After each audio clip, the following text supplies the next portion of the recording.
Okay, before we start, I just want to start by acknowledging that I'm coming from Lutchawita, Tasmanian Aboriginal land, sea and waterways. And I want to acknowledge with deep respect the traditional custodians of the land, on the land on which I am today, the Palawa people. And I want to acknowledge the traditional custodians of the various lands on which you're all working today and the Aboriginal and Torres Strait Islanders who may be participating in this webinar.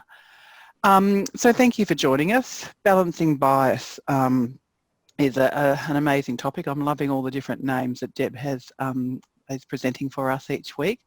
We've had, this was offered on Wednesday and it was a great success. So yeah, look forward to doing it again today. So so let's make a start, Deb.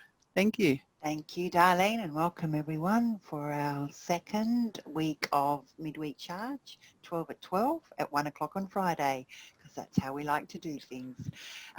Balancing bias. This is about our negativity bias, and I hate to let you all know that, but we are born, or we are born and we have an inbuilt negativity bias in our brains. It's part of how we evolved as human beings. It helped us kind of look for saber-toothed tigers when we stepped out of our caves.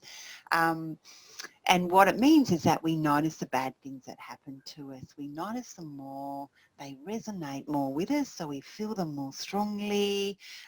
They last for longer. We're more likely to talk about them, and they actually fast track into our memory. And what happens is that they can eclipse the good.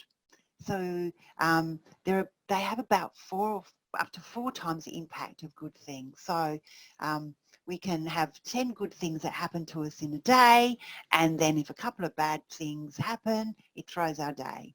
So the bad eclipses the good. And as one person puts it, it's the bad just screams the loudest. Screams the loudest, we notice it more. So this is about balancing that out. How do we balance out that loud voice of our negativity bias? And make it a bit more even, and just think about it. So, you know, you've had a pretty good day at work and then something throws you. Maybe you're not listened to in a meeting, or someone talks over your idea, leaves you feeling a bit irky inside. Maybe you're given bad feedback regarding a presentation, or this is a classic, you can get 10 good feedback comments about a presentation, and that one bad feedback remark can stay with you for a lot longer. Or maybe you've heard that a student feels let down by your service. So it doesn't matter that you've actually been really great with about 20 students that week. If one student feels really let down and maybe makes a complaint, the chances are that's a student you're going to think about on the weekend, or that's a student you're going to think about when you finish work for the day. So what we need to do is find ways to balance that. Can anybody think of some ways that the negativity bias plays out in your life? So I've given you a few examples. Any other examples?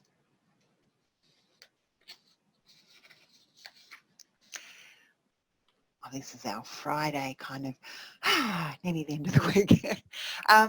Sometimes like I see it really clearly in media, and in fact we're drawn to media about bad stories, and that's why the news often features those stories, and that's what people want to hear. It's really hard. If you ever dealt with the media, you realise it's really hard to get a good news story on. Sometimes in our relationship, so you know, if I wake up a bit grumpy with my partner on Saturday morning because he probably hasn't put his clothes away, or he hasn't done the dishes when he said he would, if I'm not careful, I can stay with that grumpiness and looking at all the things he hasn't done, and then I just get fixated on that. My negativity bias kicks in, and I forget to look at all the things that he has done. So he might not have done the dishes, but he actually kind of sat down with me and talked through a problem, or you know, he went and painted. We're painting a new chook yard at the moment, so we did that. So we actually can criticise all the stuff that's not done, and we forget to talk about or praise when people go an extra mile and all the things that they do. I can't think of any specific examples, but I just want to say, oh my goodness, I do this all the time with the examples you gave. Like, it's so great to have a framework for it. Yes, Thanks, Deb. That's a good point. And it, yeah, and it explains it. It's like, it's just not me. It's my negativity bias. And I just like to then, if I catch myself with it, I go, that's my negativity bias kicking in. So how am I going to balance it? I love this quote from Rick Hanson. I think he just says it so well. Our brains are like Velcro for the negative, so that those negative things stick to it, and they're like Teflon for the good, so they can run off. And you often hear of people, even if they're praised for the good, it's like, oh wow, that's just how it is. You know, it's nothing much. We shrug it off, and maybe in Australia we're really good at doing that. But if those bad things that happen, we kind of dwell, and it goes round and round, and we want to talk it out. Even like sometimes you see in team meetings, we can go straight into the problems, and that's where we stay, and we feel good if we're kind of talking about the problems. But we also, then we miss actually talking about our successes and what goes well. So how can we balance this bias out? There's two key ways that research has found is really effective.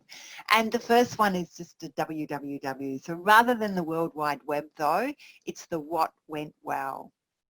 So asking what went well. So asking it when you start in team meetings, asking it when you're checking in on someone, when you're catching up with a friend, when you're doing supervision. So what went well? And often I know when I'm doing a bit of supervision or coaching of my team, I'll go, what went well? And I'll go, this didn't work out, this didn't work out. Well, I'll go, yeah, but we're not talking about that yet.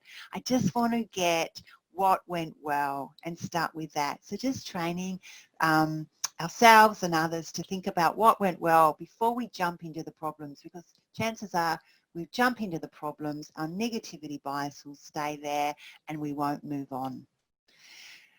The other really great thing that has been found to help reverse that negativity bias is gratitude practice. So it's noticing what's good in our life and affirming that and being really active in that. I'm going to go back a bit. I looked at, like if we talk about gratitude, I'm sure I'm going to get nodding heads. A lot of you have got your cameras off, but if you had your cameras on, I know I'd get lots of nodding heads. Gratitude is really important. Gratitude is really important. So I just thought I would Google what the word practice means, because I've got Google and I can put up the dictionary. And practice means it's actually using a theory, an idea or a concept. It's actively using it, actually putting into practice. So we have gratitude. We all think gratitude, but have we got a gratitude practice? Do we do something really regular to be grateful? So grateful is affirming what's good in our life, and then actually acknowledging that, you know, we are here and what we have is actually dependent on a whole lot of different people, a whole lot of different situations. It's really interesting, you know, if you watch something like Back in Time or Further Back in Time on the ABC show with Annabelle Crabb, when they're taking people back to the early 1900s, all the things that they didn't have there that we have now. And I was actually speaking to someone the other day, and I started off my life with, you know, not having an inside toilet, not having a flushable toilet, you know, not having vacuum cleaners, not having carpet on the floor, and now I have. And it's gratitude practice always also reverses that taking it for granted. And study after study after study shows that gratitude practice is really essential for our well-being and helps reverse a whole lot of that negative stuff that happens in our day. In fact, I think you can call it the vitamin C of our well-being. It's, you know, if you went to a doctor and you said, I want to kind of really protect my mental well-being, my mental health, they give you a bottle of gratitude practice. It's really, really important, but we forget to do it. And because it's just we haven't made a little habit, we haven't made a little routine. So gratitude is really great, a mega strategy, a big vitamin C of our well-being. And then the key thing is practice, gratitude practice. So I have a couple of things that I do regularly. And one thing in our team meetings, or my team meetings in my mentoring program that I coordinate, we always start with gratitude. So we go around the room and everyone will say something that they feel grateful for in the moment. We did have one meeting that we actually showed images, and that took half the meeting, but gee, it was worth it. So we start with what went well. We start with what do you feel grateful for in the moment? And then what happens, and I know because they tell me, they'll say, I'm going to share that at the meeting. So what happens, it starts getting us to look for the good things that happen because we know that we need to share them with someone. The other thing that you can do is keep a gratitude journal or a what went well journal. So you write, 2 or 3 things each day of what went well or the gratitude. Again, it gets you looking for the good things in your day, and you do it every day. So it reverses that taking it for granted and that negativity bias. But it is a great way to start your team meeting. Usually it just takes 5 minutes. Not only does it elevate and lift people, it's, remember, jolt of joy. It's a bit of a jolt of joy for everyone. It's a bit of sharing, so it builds that team, and also it boosts, it gets people looking for the good. So just wondering, this is your question to take away, what do you do to practice gratitude for yourself, maybe in your team, in your family, or those around you? And then if you want, you can make a little habit, and this is another one of my little habits of gratitude, so I just sprinkle it all through my day. So if I'm ever driving and I have to stop at a red traffic light, so after I stop at a red traffic light, I think of things that I'm grateful for. And then with any habit, if you want to wire it into your brain, you celebrate then at the very moment when you do the new behaviour. So I usually have a little giggle at myself because I'm sure I would look really funny for all the other drivers next to me.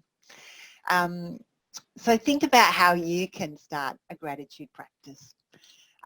So today's session's drawn on research from Professor Roe Beaumaster and Robert Emmons as well. And you will have this link when we share the PowerPoint. Thank you. Over to you, Darlene.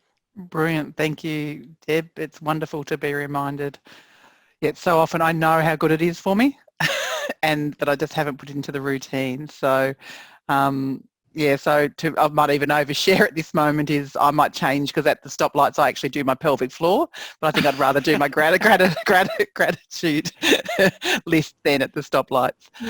So we're just about to put a poll up, and thank everybody who have participated in the chat. It's great to see the chat. If you can take a couple of seconds to fill in the poll. We've started a Facebook group, so that's a private group that people can share. So I think a couple of weeks ago we all put up what we were, our little bits of joy that we can do when things aren't going so well. So it's a great way to keep the conversation going. So it's brilliant. So Jane's just put the link in there. And then the next session we've got is the Inner Ally, which is on next Wednesday and Friday. And that's around, sometimes we're quite mean to ourselves, we're kind of our negative talk in ourselves. And this is a way of actually building an ally in ourselves, and which I'm looking forward to as well, because sometimes it's like we know all this stuff, but we just need to stop and actually take charge and probably just reset ourselves, like we're saying. So thank you, Deb. Thank you, everybody, for joining us. And actually, we're running early, and which is absolutely brilliant. Bye.